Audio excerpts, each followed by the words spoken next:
another edition of our special program. There we go around to different parts of the country to discuss issues ranging from political, economic, and social issues that brings development to Nigeria and Nigerians. The aim of this program is to make Nigeria work again. Into this edition, the program is hosting Managing Director of the Inland Dry Port Kano, Ambassador Ahmad Rab'iu. So you're welcome to the program. Thank you very much for having me. So actually, this is a giant project which has been in pipeline for quite long. I think the program was initiated during the Obasanjo's tenure, and the first time of Obasanjo's tenure from around 2001. Initially, we thought with the creation of such facilities, it would at least reduce the congestions in our ports, seaports in different parts of the country, particularly Kano is the economic hub where a lot of goods are coming from different parts of the world to the street, which initially Kano businessmen changed direction to other ports in Kotonou and Togo. So with the presence of this facility, what change will this initiative bring to Kano traders or Kano business community? Thank you so very much for having me and for this opportunity. I think that God will bless it. I think to start with, there is need to define what the project is. The project is an inland dry port, so to speak, and what it is simply a port like the seaport without water. Our water is the rail and road. That is when the ship brings any cargo or goods by sea to the seaport, it is transferred to our facility by road or by rail. So it is an intermodal port. That is a port linking different modes of transport, the sea, a road or rail, for ultimate delivery of cargo and also for transfer of cargo from a destination, from an origin to another destination abroad. It came into being largely to do two things. Number one, to make transport and logistics efficient and more competitive. Efficient in the sense that a person bringing in cargo from anywhere in the world, yes, a cargo on transit, it is therefore there temporarily and remains in the hands of the handler, that is the person given the responsibility to transport those goods in the shape and form that has been declared by the shipper. When it so arrives at any seaport, the transfer arrangements are done by the handler. The cargo owner has no business at any point of transshipment of its goods.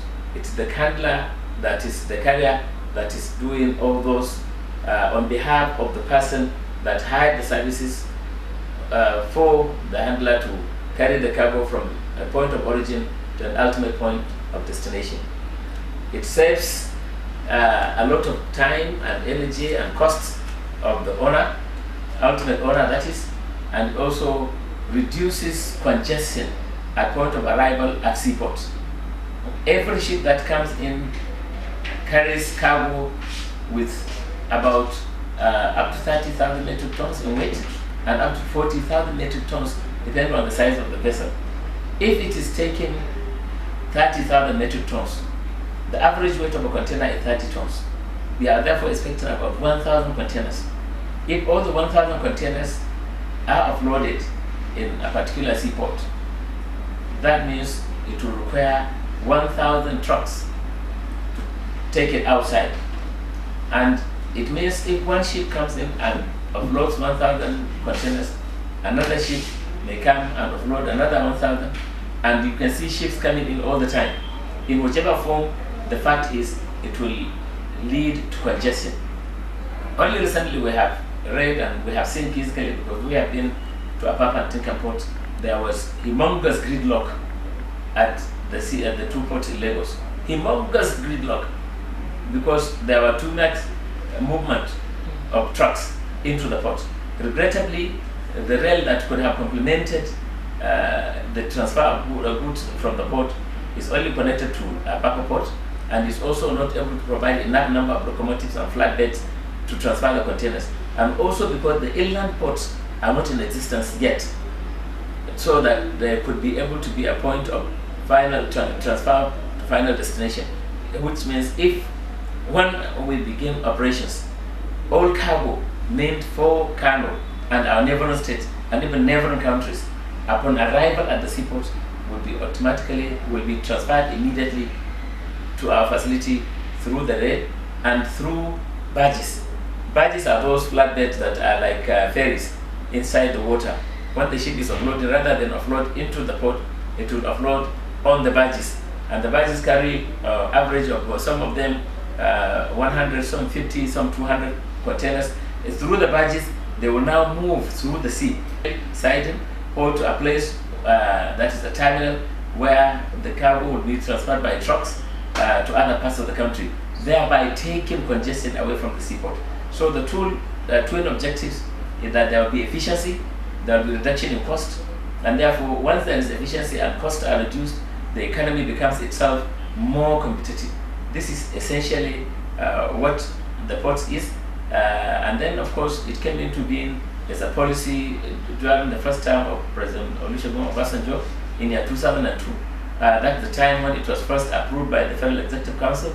It was a novel out and totally new thing to Nigeria. So all these hitches you have mentioned in the seaports, particularly Apapa and Tinkan in Lagos, why such project is delayed after the policy was initiated and the project begins in different parts of the country, particularly Kano?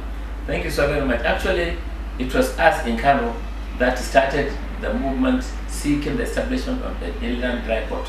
We are the first in this country to clamor to seek for it to happen, because we have had here the ICNL bonded terminal, which was just a mere bonded terminal.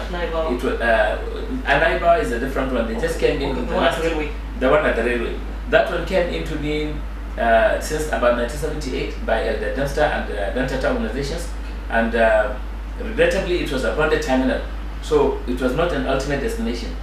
The rule was any cargo that arrived at Apapa or Tinkan or any other seaport in Nigeria required a transfer bond facilitation before the cargo could be transferred to this facility, inland container, and then go through custom processing.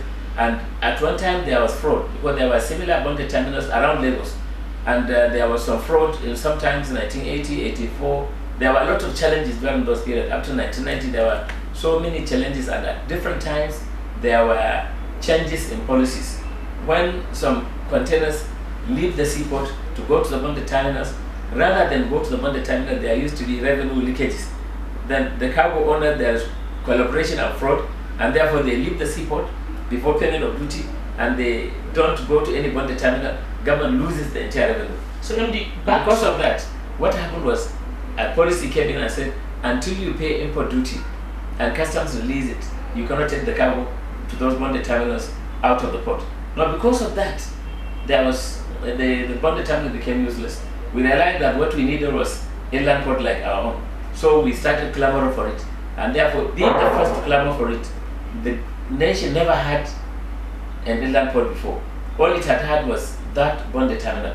So when we had the approval in 2002 and we were appointed in 2003, it was still a novel out and totally new thing to the country. The custom never knew of inland port in Nigeria. It's the first time. And the processes that required to have an effective functional dry port commence was slowed down by the first policy change of the President Olusegun Obasanjo administration.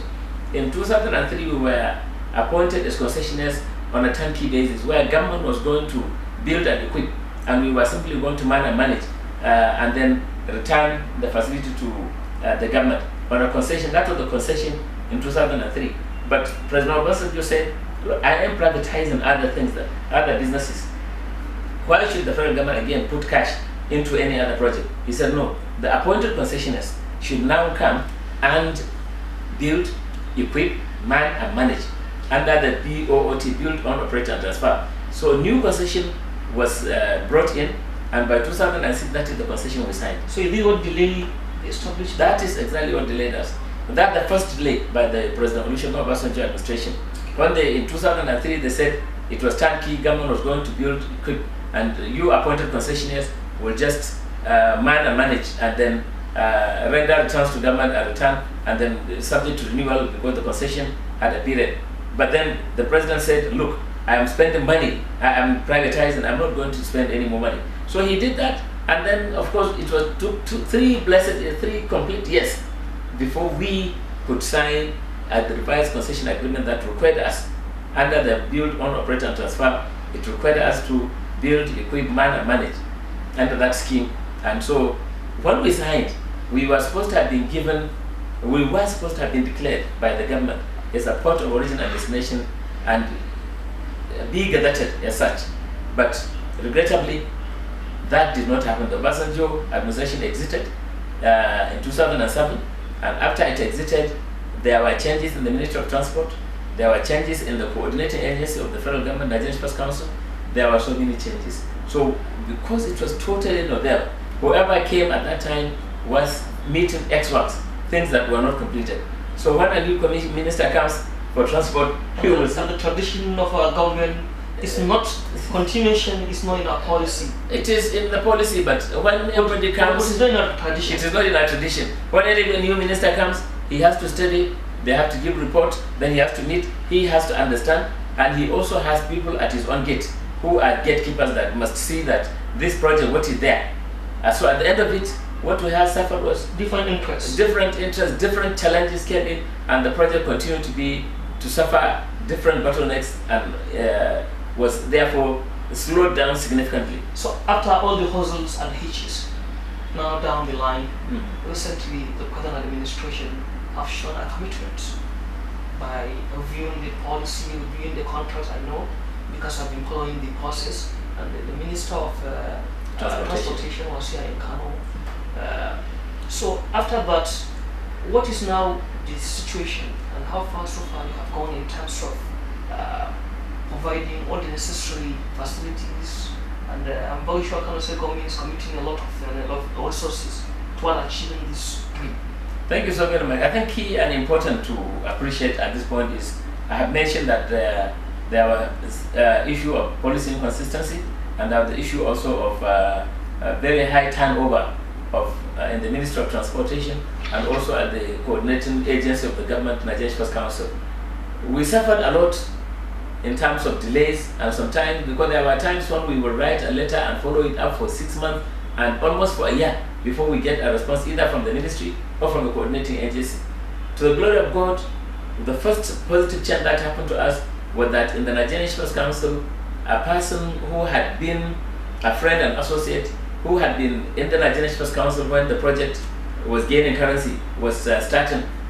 So he took direct personal interest to make sure that this project materializes, because he believed in it. When we started, he was in the legal department. He rose to become the director legal, he became the company secretary legal advisor, and to the glory of God, by the last 8 years, he became the chief executive. Now when he became the chief executive of the Nigerian Express Council, he took it with the serious commitment, like as if it was him that initiated it.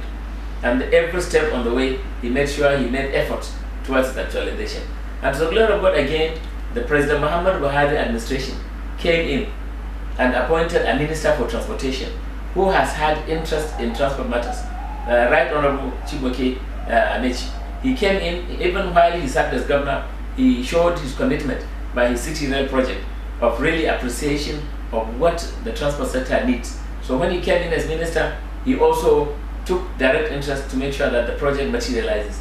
Above all, here in Kano, because there are two components to the issue. When the scheme was crafted, the federal government required that the state government provides land for the project free of encumbrances and also services the land. How many hectares? 200, yes, hectares. 200. So we were lucky in the course of the same period. His Excellency Dr. Abdullahi Omar Ganduje became the executive governor of Kano State and took direct personal interest. When he understood the economic relevance of the project, and then what he asked us straight on at the promoters of the dry port, he said, what are your holdbacks, what are your challenges? We said there are two classes. One class, state government, the other federal government. He said, which are the ones for state government?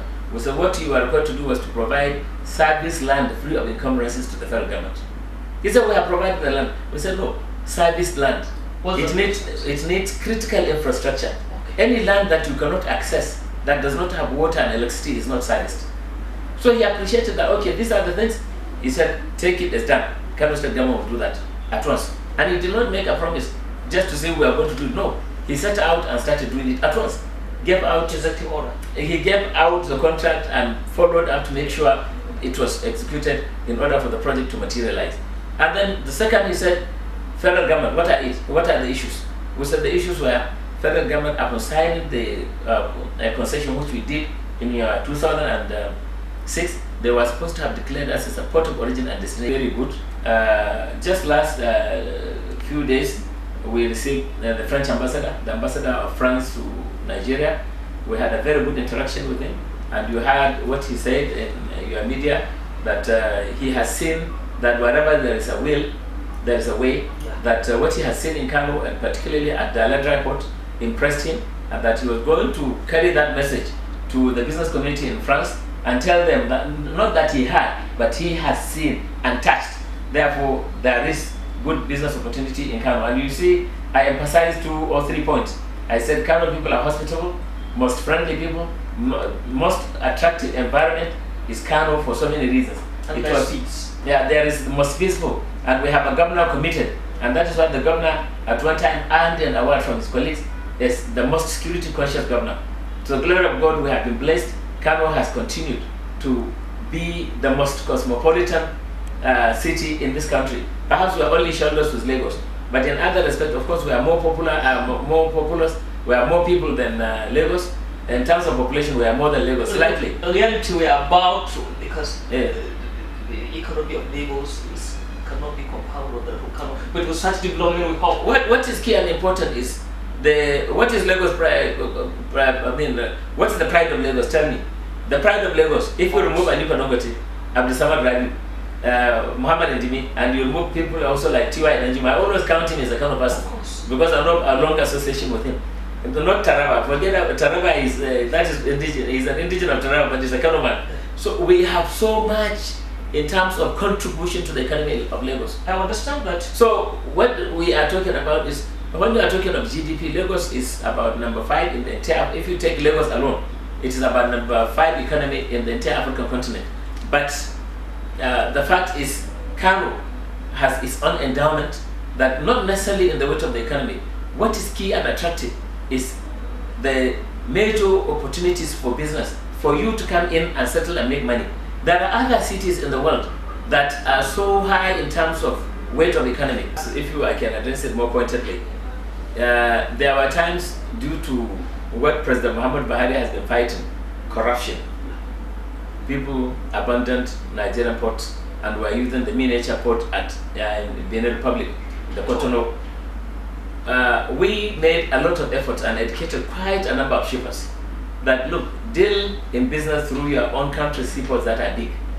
And luckily, the war against corruption, which President Muhammad Buhari continued to wage, and he was lucky he had Colonel Hamid Ali at the head of the customs.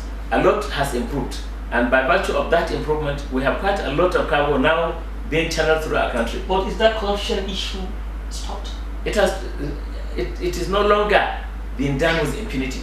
Before, corruption was done with impunity. People will be so corrupt openly, they don't feel anything. But today, whoever is going to do anything criminal hides it, and therefore the volume has gone down, and its incidence has therefore gone down. Its effect on the economy has gone down, and that is the key thing that we want. With time, Nigerians are becoming more aware that corruption, like His Excellency President Muhammad Buhari mentioned, is an enemy to all of us. If we do not join hands and kill it, it will kill us. And to the glory of God, a lot of people are appreciating the need for us to join hands, and we are winning the war against corruption in this country. Back to our topic of discussion. You see, by next month, September, we have to commence operation. We'll attain the completion of the first phase and begin operation by October, November at the most. We'll be ready for commission. By inshallah. So, when you say commissioning, is normal tradition in Nigeria to come and commission a project which is even half done?